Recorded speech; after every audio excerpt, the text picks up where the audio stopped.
मेरा नाम है कुमकुम बिनवाल और ये वक्त है गोदियों की पोल खोलने का गोदीगिरी में।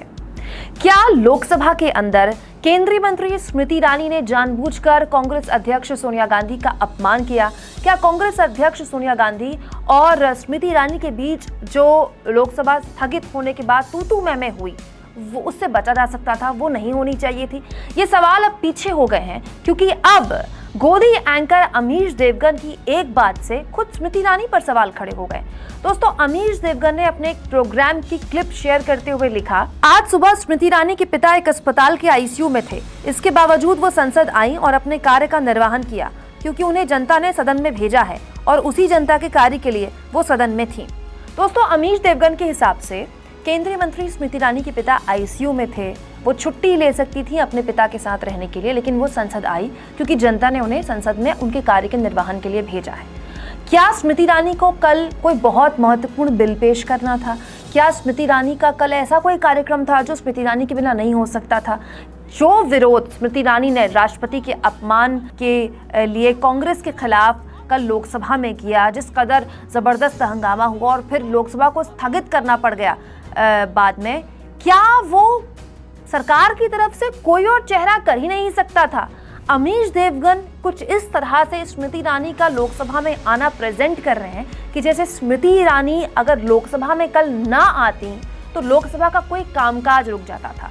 जबकि स्मृति ईरानी की अगुवाई में बीजेपी ने कल जो हंगामा किया उससे न केवल सदन का एक दिन बर्बाद हुआ, बल्कि बहुत कम ऐसे देखने को मिलता है जब सरकार के सांसदों की तरफ से इतना हंगामा हो कि संसद को एक दिन के लिए या कुछ घंटे के लिए स्थगित करना पड़ जाए उस सरकार का जिसका जिम्मेदारी ही सरकार चलाना है।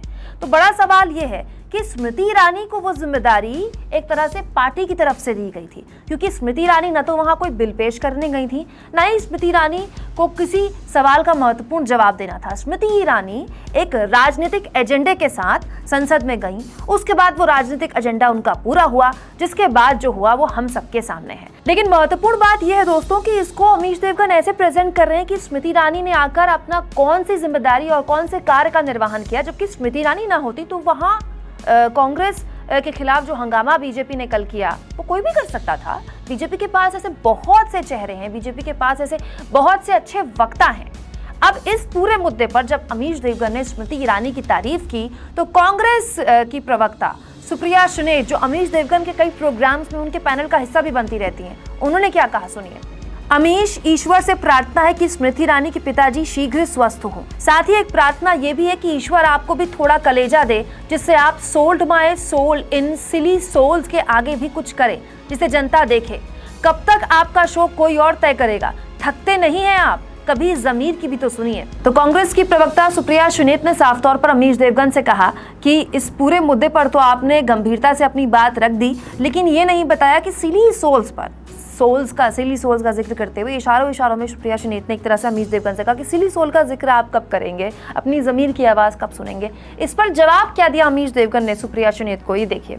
अपने दर्शकों से खबरें शेयर करना मेरा काम है, आर पार की व्यूअरशिप इसी से आती है और मेरा कार्यक्रम मेरी टीम ही तय करती है। पहले के दौर में कैबिनेट मंत्री जरूर कुछ तथाकथित पत्रकार तय करते थे। शुभ रात्रि। दोस्तों, अमीश देवगन ने सुप्रिया सुनीत को जवाब तो दे दिया, लेकिन इस जवाब में अमीश देवगन ने अपनी ही पोल खोल दी, क्योंकि अमीश देवगन ये कह रहे हैं कि उनकी टीम ये डिसाइड करती है कि प्रोग्राम में क्या जाएगा। अरे इतने वरिष्ठ पत्रकार हैं आप, इतने सीनियर एंकर हैं आप, प्राइम टाइम शो चलाते हैं और दावा ये भी करते हैं कि आपके शो की नंबर 1 व्यूअरशिप है। आपके पूरे चैनल में इतना कोई भी शो नहीं देखा जाता जितना आपका शो देखा जाता है। उसके बाद भी आप ये कह रहे हैं कि आपकी टीम डिसाइड करती है कि शो में क्या जाएगा और क्या नहीं जाएगा।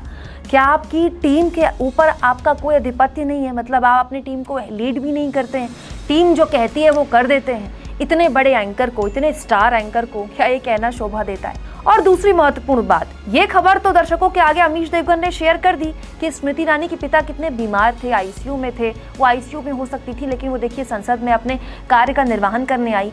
लेकिन अगर स्मृति ईरानी की ही खबर है और खबर शेयर करना ही उनकी जिम्मेदारी है, तो स्मृति ईरानी के ऊपर, स्मृति ईरानी की बेटी के ऊपर, उनके पूरे परिवार के ऊपर गोवा के एक रेस्टोरेंट को लेकर जो आरोप लग रहे हैं उसको लेकर अमीश देवगन ने कितनी खबरें चलाई, क्योंकि वो खुद कहते हैं कि खबरें शेयर करना उनका काम है, तो फिर क्या वो अपना काम अधूरा कर रहे हैं? आप इस मुद्दे पर क्या सोचते हैं? कमेंट बॉक्स में जरूर लिखें। और दोस्तों, चैनल को ज्वाइन और सब्सक्राइब तो आप ही कर ही रहे हैं, लेकिन साथ साथ हम ये कहेंगे कि हमारे फ्री जर्नलिज्म को असली सपोर्ट तब मिलता है जब आप थैंक्स के ऑप्शन का ज्यादा से ज्यादा